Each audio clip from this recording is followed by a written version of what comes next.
السلام عليكم ورحمة الله تعالى وبركاته أصحابتي وحيران كسو دوادا مركلي مقال عصب maanta waxaan ka hadlaynaa xulbada iyo faa'iidooyinka ay leedahay. Ugu horreyn waa maxay xulbadu? Xulbadu waa geed daawo iyo cunno labadaba loo isticmaalo waxaana loo adeegsadaa abuuriska caleemihiisa iyo xididkiisa. Waxay leeyihiin faa'iidooyin badan oo caafimaad iyo nololeed. Ugu horreyn dhiig kordhin.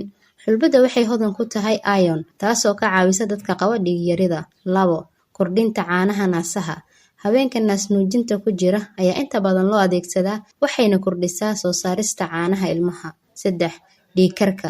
Waxay gacan ka geysataa khatarta dejinta cadaadiska dhiigga. 4 sonkorowga. Xulbada waxay hoos u dhigtaa khatarta heerka sonkorta dhiigga waxayna hagaajisaa shaqada insulinka. 5 xanuunada caloosha.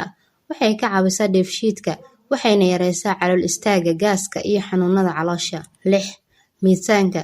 Waxaa loo isticmaalaa miisaan kordhin marka si joogto ah loogu daro cuntada. Sidoo kale dadka qaar ayaa u adeegsada inay miisaanka iska dhimaan maadaama ay ka dhigto qofka inuu dhereg dareemo. 7 xanuunada haweenka.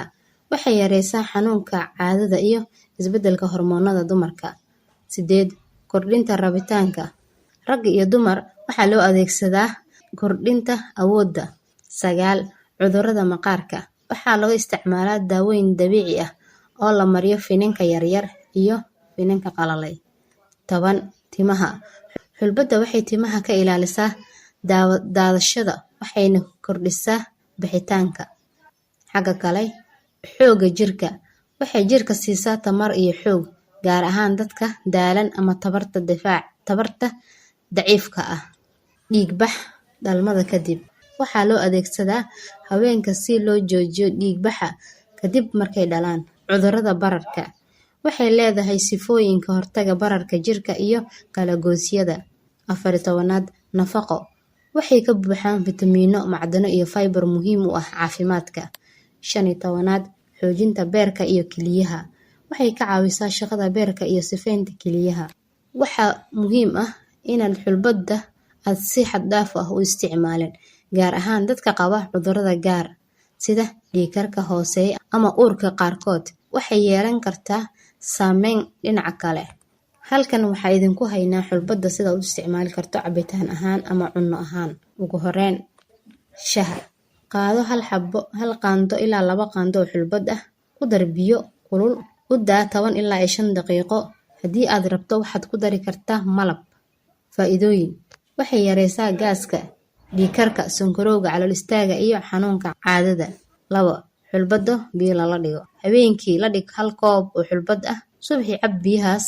Faa'iidada. Waxay caawisaa dheefshiidka. Waxay kordhisaa caanaha haweenka naaska nuujinta waxayna nadiifisaa jirka. 3 budada xulbada. Qaado xulbad shiidan ku dar caano ama malab. Waxaa la cabi karaa 1 ilaa 2 maalintii. Faa'iidooyin miisaan kordhin, dhiig kordhin, tamar buuxdo iyo xoojinta beerka iyo kilyaha. 4 xulbada cunto lagu daro. Waxaa lagu dari karaa bariiska, maraqyada, hilibka iyo suugada. Faa'iidada. Waxay cuntada ka dhigtaa mid caafimaad badan oo hodan ku ah fitamiino iyo fibero. 5 xulbada timaha lagu daryeelo. Qaado buuxdo xulbad ah ku dar biyo kulul. Mari madaxa gaar ahaan xididada timaha. U daa 30 daqiiqo kadib ka dhaq. Faa'iidada. Timaha waxay ka joojisaa daadashada waxayna kicisaa koritaanka timaha cusub. 6 xulbada maqaarka lagu mariyo. Budada xulbada ku dar malab ama yogurt. Mari wajiga u daa 20 daqiiqo kadib ka dhaq. Faa'iidada. Waxay daaweysaa finanka waxayna siinaysaa maqaarka iftiin iyo nadiifin. Digniin. Dumarka uurka leh waa inay si badan u isticmaalin gaar ahaan budo iyo biyo badan sababtoo ah waxay kicin kartaa isbeddelka hormoonada ama xanuunka caloosha. Dadka qaba dhiig karka hooseeya iyo sonkorta hoos u dhacda waa inay ka taxadaraan. 2 qaando oo xulbad ah ku rid koob biyo nadiif ah. Habeenkii iska daada biyahaas. Subaxii calool maran ku cab. Kadib haddii aad rabto cun ama iska daa. Tani waxay habka ugu caansan ee dadka qaba macaanka loo isticmaali karo. 2 budada xulbada. Abuurka xulbada shiidan si fiican qaando ilaa 1 qaando maalintii. Ku cab biyo diiran ama ku dar canjeero maraq. Waxay si joogto ah u yareysaa sonkorta dhiigga haddii loo isticmaalo muddo dheer. 3. Xulbada cuntada lagu daro. Waxaa lagu dari karaa bariiska, maraqa, hilibka ama suugo. Waxay jirka siisaa fiber badan oo caawisa sonkorta dhiigga inay si degdeg kor u kicin kadib cuntada. Digniin muhiim ah. Xulbada waxay hoos u dhigi kartaa sonkorta dhiigga. Sidaa darteed, haddii aad qaadato daawooyin macaanka sida metformin, insulin, waxaa dhici kara in sonkortaadu aad hoos ugu dhacdo. Talada: mar walbo cabir sonkortaada ka hor ama kadib markaad isticmaasho. Ha qaadatin qadar badan. Qaado muddo muhiim ah sababtoo ah waxay keeni kartaa calool xanuun, shuban ama uur ka yimaado jirka iyo kaadida. Dumarka uurka leh waa inaysan isticmaalin tiro badan maadaama xulbada kicin karto caloosha. Waxaa fiican inaad kala tashato dhakhtarka ka hor intaad isticmaalin si joogto ah. Xulbadu waa caawiye dabiici ah balse ma aha bedelada daawooyinka aad qaadato. Waxay ugu fiican tahay in loo isticmaalo kaabaya oo lala socdo cunto caafimaad leh, jimicsi iyo daawadayaal haddii aan sii wadno muuqaalkeena la xidhiidha sida ay xulbadu u caawiso ragga iyo dumarka iyo waxtarkeeda ugu badan. Xulbadu waa dhir daaweed waxtar badan leh waxaana ka buuxa borotiinno waxayna leedahay faa'iido nafaqo oo aad u ballaaran. Waxaana afka Soomaaliga lagu dhahaa xulbad, waxaa luqadda Ingiriiska lagu dhahaa fenugreek, magaceeda sayniskana waxaa la dhahaa Trigonella Faenum-Grisem. Xulbadu waa xubin ka mid ah qoyska Fabaceae botanical waxa la yiraahdo waxayna isku family yihiin digirta, lowska iyo sidoo kale beanska. Xulbadu waxay asal ahaan kasoo jeedaa koonfur bari Yurub iyo galbeedka Asia. Hadda waxaa lagu beeraa wadamo badan sida India, Argentine, Masar iyo wadamada Mediterranean-ka, koonfurta France, Morocco iyo sidoo kale Lubnaan. Xulbadu waa mid ka mid ah dhirta ugu da'da weyn ee daawo ahaan loo isticmaalo. Wadamada ugu badan ee isticmaalana waxaa ka mid ah Hindida iyo sidoo kale Shiinaha. Halkii qaado ama malqacad oo xulbada waxaa ku jira nafaqooyinkan sida 35.5 kaloori, 6.4 gram oo carbohydrate ah, 2.5 gram oo borotiin ah, 0.7 gram oo dufan ah, 2.7 gram oo fiber ah, 3.7 miligram oo bir ah, 21 miligram oo macdanta magnesium-ka, 32.6 miligram oo phosphorus ah, 1 miligram oo vitamin B6 ah.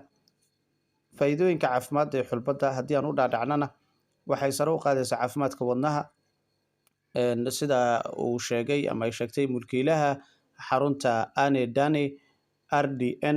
Waxay sheegtay in maadada birta ee ku jirta xulbada ay ka dhigayso cunto faa'iido u leh caafimaadka wadnaha. Dadka intooda badan waxay ka fikiraan hilibka marka ay ka fikirayaan cuntooyinka qaniga ku ah iron-ka ama birta, laakiin sidoo kale waxay ku jirtaa dhirta iyo miraha sida xulbada. Macdanta iron-ka ku jirto xulbada waa 100 gram waxayna 2 jibaar ka badan tahay xaddiga jirka uu u baahan yahay maalintii. Xulbadu waxay caawisaa dhibaatooyinka dheefshiidka sida calool fadhiga iyo calool xanuunka. Waxay u fiican tahay caloosha oo waxaa ku jira xaddi badan oo maadada fiber-ka.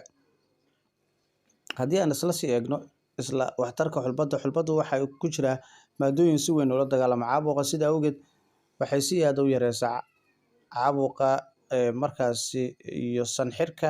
Sidoo kale xulbadu waxay soo nadiifisaa gudaha hore ee dhulka sanka waxa aanay sideedaba u yareynaysaa malxarado badan oo dhulkaasi ku abuurmaya. Xulbadu waxaa lagu daweeyaa caabuqa qumanka. Xulbadu waxay hagaajisaa shaqadii rabitaanka galmada ee ragga. Waxay ragga ka caawin kartaa kordhinta testosterone-ka iyo kordhinta markaasi awoodda ragnimada. Haddii aan sidoo kale sii eegno waxtarkeeda, xulbadu waxay kordhisaa baa leeyahay tirada shahwada. Xulbadu waxaa lagu daweeyaa nabraha ku sameysa jirka gaar ahaan dadka sokorta qaba. Xulbadu waxay korisaa timaha, sidoo kale waxa ay ka ilaalisaa sambabada iyo sidoo kale timaha waxay ka ilaalisaa in ay gurmaan ama siimaan iyo inay gogo'aan. Faa'iidooyinka saliidda xulbadu ay u leedahay aadanaha waxaa ka mid ah in hooyada naaska nuujiso ay caano badan u keento. Haweenka caadada inta badan ku xanuunsanaya in ay ka khafiifiso oo si sahlan uga timaado. Cilmi baaris badan ayaa lagu muujiyay in xulbadu ay badiso caanaha hooyada maadaama ay leedahay nafaqo aad u tiro badan. Haddaba waxay xoojisaa shaqada maskaxda. Waxaa ku jira xaddi badan oo vitamin B complex oo ka qayb qaato shaqada neerfaha iyo samaysanka fariin wadayaasha neerfaha, waxayna leedahay tamar aad u badan maadaama uu ku jiro carbohydrate tiro badan. Guud ahaana inta ayuu muuqaalkeena inoogu egyahay. Fadlan subscribe inoo saar haddii aad horey inoola joogtana like garee muuqaalkan meel fog gaarsii.